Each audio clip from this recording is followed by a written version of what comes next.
Christ va bientôt paraître et il se manifestera vraisemblablement sous le couvert d'un soi-disant christianisme mondial qui se donnera comme le représentant du progrès et prétendra travailler au relèvement social et moral de l'humanité. Des foules seront entraînées après lui et ceux qui voudront rester en dehors d'un tel mouvement seront montrés du doigt et frappés d'ostracisme. C'est en vue de ce moment-là que Dieu prend ses dispositions, cherchant à donner au Seigneur Jésus, dans la vie de ses enfants, non plus la première place ou la plus grande place, comme c'était peut-être le cas jusqu'ici, mais toute la place, de façon à rendre leur vie absolument solidaire de la sienne.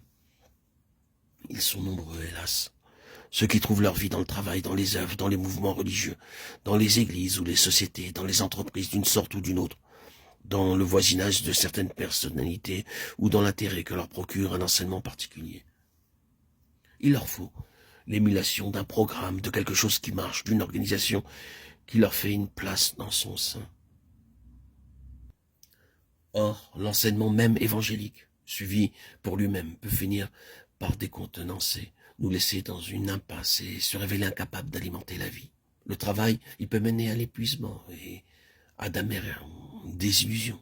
Les mouvements religieux, ils peuvent même, les plus spirituels, sous l'empreinte simplement humaine de ceux qui les dirigent, perdre leur puissance et devenir des terrains de discorde.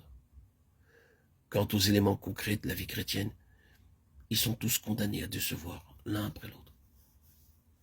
Le Seigneur seul demeure et ne déçoit jamais. Malheureusement, l'attachement qu'on a pour lui est souvent affaire d'occasion et reste à la merci des circonstances qui l'ont inspiré. Une personne ou un groupe de personnes, un mouvement spirituel, un endroit, une œuvre, que ces points d'appui viennent à fléchir. La foi chancelle. La personne du Seigneur semble éclipsée. Il en résulte pour la vie spirituelle une douloureuse période d'incertitude et d'obscurité. Ce que nous devons apprendre avant tout et à tout prix, c'est d'avoir en toute chose partie liée avec le Seigneur et de nous faire une bonne foi à la réalité de ce qu'il est et à la plénitude que nous avons en lui. Il faut que sa vie soit la nôtre. Pour notre esprit, tout d'abord, pour le rendre fort, car s'ils ne vont pas pour le maintenir en forme que des intérêts extérieurs et des préoccupations simplement objectives, il arrivera ceci, c'est que nous serons forts en esprit qu'occasionnellement, sous la pression d'une nécessité extérieure, d'une circonstance difficile ou d'une extrémité. Pour notre intelligence et notre entendement, il nous faut au même degré le Seigneur lui-même et son afflux de vie.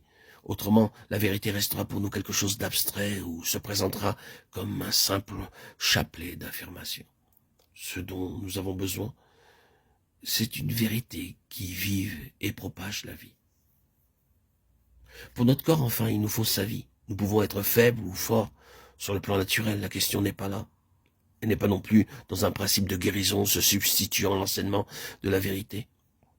Il est facile sur cette voie de devenir l'esclave d'une idée fixe.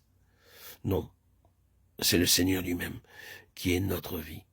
Soit que nous restions éprouvés par quelque faiblesse physique, soit que nous en soyons affranchis, selon que l'un ou l'autre servira le plus à sa gloire.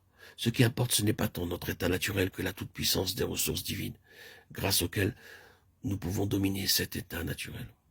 Les enfants de Dieu passent à l'heure actuelle par des épreuves terribles. Partout, ils sont aux prises avec des difficultés exceptionnelles. L'ennemi, semble-t-il, prend moins de répit que jamais, et pour les croyants eux-mêmes, prendre du répit devient de plus en plus dangereux. Pour tenir avec succès le contre-pied d'une telle situation, il y a une chose, une seule, qui se révèle suffisante. C'est cette connaissance personnelle dans notre vie de tous les jours d'un Seigneur qui est tellement le centre, la raison d'être, le but et le moyen, le commencement et la fin de tout, que nous pouvons dire en toute vérité que notre vie, c'est lui. Il les exhorta tous à rester d'un cœur ferme attaché au Seigneur.